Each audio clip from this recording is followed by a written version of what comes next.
कहने लगे कैसे? कि सुनो, एक नगर में आत्मदेव नाम के ब्राह्मण रहते थे। आत्मदेव, अच्छा आत्मदेव किसे कहते हैं? अब बड़ा शब्द है। जिसकी आत्माओं में देवता वास करता हो। आत्माओं में किसकी में वास करता है? मैंने अभी बताया था ना, जिस दम छल कपट से रहित होता है उसकी आत्माओं में भगवान वास करते हैं। और ऐसी आत्मा वालों को ही आत्मदेव कहते हैं। आत्मदेव की एक पत्नी थी। पत्नी का क्या नाम था? धुंधली।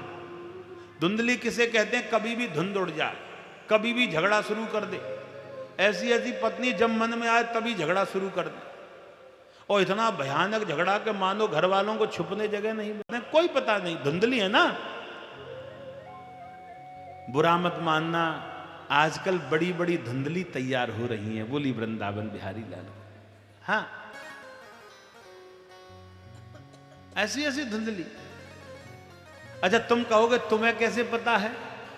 अब तुम सोच रहे होंगे तुम तो पूरे भारत में भ्रमण करते हैं। हमें भ्रमण से क्या लेना ना, हमको कभी कभार पता पड़ता है। हमने 2-4 शादी इस सीजन में कराई, सबसे ज्यादा खबर यही आई कि लड़की लड़ रही है। हमने समझ ली धुंधली आ गई। बोली वृंदावन बिहारी लाल की। हाँ, हमने समझ लिया धुंधली आ गई। बताया गुरुजी शादी करवा दो, चलो हमारे शिष्य का बेटा कर दो। 1 महीना हुआ, खबर आई गुरुजी बहुत लड़ती है, उल्टा सीधा बोलती है। हमें समझ में आ गई हाँ धुंधली हैं, अब उत्पन्न हो रही हैं। हाँ, लक्ष्मी और धुंधली में केवल 2 बातों का फर्क है। लक्ष्मी जिस घर में जाती है उसमें आनंद कर देती है, और धुंधली जिस घर में जाती है उसका पतन कर देती है। बोली वृंदावन बिहारी लाल। केवल 2 बात, कोई लंबी बात नहीं है। हैं? अच्छा पतन कैसे करेगी? सबसे पहले तो बेटा जिस माता के बिना रहता नहीं था, आज पत्नी को लेकर के कहने लगा हम तो किराए पर रहेंगे पर तुम्हारे साथ में नहीं रहेंगे। हो गया। छोटा बेटा कहने लगा जब बड़ा चला गया तो मैं क्या इससे छोटा हूं, मैं भी पत्नी को लेकर दूर रहूंगा। धुंधली आई, उसने सब बर्बाद कर दिया। 5-10 व्यक्तियों को जगह जगह हटा दिया। और लक्ष्मी आई, उसने क्या किया पता है? लक्ष्मी आई तो उसने पति से कहा हम तुम खाना जब खाएंगे जब माता पिता ग्रहण कर लेंगे। हम तुम खड़े होकर के माता पिता के रूम में जब तक जाके चरण नहीं छुएंगे ना, जब तक हम जल नहीं पिएंगे। ऐसी लक्ष्मी होती है। फर्क केवल इतना है मेरे प्रिय भक्तों, तुम में से अगर कोई धुंधली है तो लक्ष्मी बनने की कोशिश करो। बोली वृंदावन बिहारी लाल। हाँ, तो कोशिश करो भाई। आज उसी समय आत्मदेव की पत्नी धुंधली। अब आत्मदेव के पास में कोई बालक ही नहीं है, कोई बच्चा भी नहीं है, और 2 बातों से दुखी आत्मदेव। एक तो कोई बच्चा नहीं है, एक पत्नी से दुखी। आत्मदेव सोचने लगे जंगल में जाके आज हम मर जाएंगे, क्या करना, ब्राह्मण तो है, पत्नी से दुखी। जंगल में गए, एक सरोवर थी उसमें जल भरा हुआ था सुंदर, उसमें मरने के लिए तैयार हुए। भगवान ने हाथ पकड़ लिया, क्यों मर रहे हैं, पहले अपना नाम बताओ। भगवान संत बन गए बाबा। कहने लगे मैं आत्मदेव। ओहो तुम आत्मदेव के? हाँ। आत्मदेव आत्महत्या कर रहा है, कितना बड़ा पाप है। माताओं सबसे बड़ा पाप तुम्हें पता है क्या है? पाप बहुत प्रकार के हैं, मैं सुनाता रहूंगा 7 दिन तुम्हारे बीच। आत्महत्या करने वाला व्यक्ति सबसे बड़ा पापी होता है। आत्महत्या करने वाला प्राणी को कभी मोक्ष नहीं मिलता, क्योंकि शरीर भगवान ने बड़ी मेहनत से बनाया है, विचार कर करके इसमें एक एक अंग को जोड़ा है, और तुमने एक बार में इसे तोड़ दिया है? ये शरीर बड़ी मेहनत से। अच्छा कभी तुम मिट्टी का शरीर बनाना तो तुम्हें 2-4 दिन लग जाएंगे बनाने में, सुखाने में, कलर लगाने में, श्रृंगार करने में, है? लेकिन वो बोलेगा फिर भी नहीं, चलेगा फिर भी नहीं, देखेगा फिर भी नहीं। लेकिन मेरे ईश्वर ने कैसी मूर्ति बनाई, वो चलती भी है, सुनती भी है, बोलती भी है, खाती भी है, लड़ती भी है, झगड़ती भी है, दौड़ती भी है, भजन भी करती है, पूजा भी करती है, मंदिर भी जाती है, कथा भी सुनती है। ऐसी मूर्ति है ना। अब ऐसी मूर्ति जिसको दी है, वो अगर व्यक्ति इस मूर्ति को तोड़ दे, वो सबसे बड़ा पापी है। बोली वृंदावन बिहारी लाल। आज आत्मदेव कहने लगे मैं पत्नी से बहुत दुखी हूं इसलिए मर रहा हूं, और दूसरी बात मेरे पास में कोई संतान नहीं है इसलिए मर रहा हूं। कहने लगे बच्चे के लिए मर रहे हो? कि हां। पागल, बच्चा तेरा कौन लगता है? तेरी पत्नी से जन्म हुआ, तूने उसको अपना मान लिया है? पत्नी के यहां जन्म हुआ, तूने उसको अपना मान लिया, और जिसने तुझे जन्म दिया तूने उसको कभी अपना नहीं माना। बोली वृंदावन बिहारी लाल। मलमूत्र से पैदा करने वाला तेरा हो गया, और धर्म से तुझे पैदा करने वाला तेरा कोई और हो गया। क्या विडंबना की बात है। कैसे तुम लोग सनातनी हो? जो तुम सबको बना रहा है उसको कभी तुमने अपना नहीं बनाया, और जिसको मूत्र से पैदा किया उसको अपना बना लिया। बोली वृंदावन बिहारी लाल। ये विडंबना की बात है, ये विचार करने का विषय है। इस विषय पे हमको विचार करना चाहिए,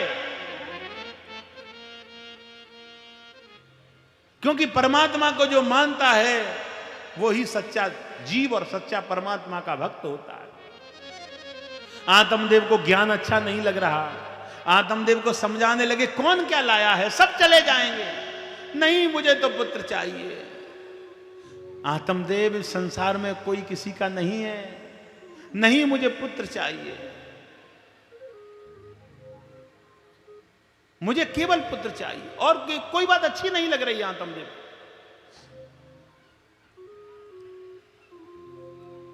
आत्मदेव को बहुत समझाया लेकिन आत्मदेव नहीं माने।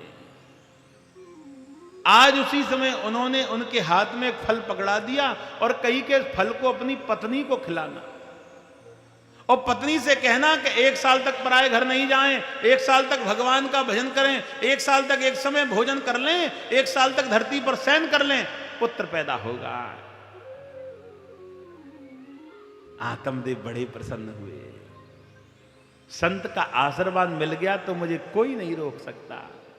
आजकल संत का आशीर्वाद लेने कोई नहीं आता, लालच की बसीबूत आता है?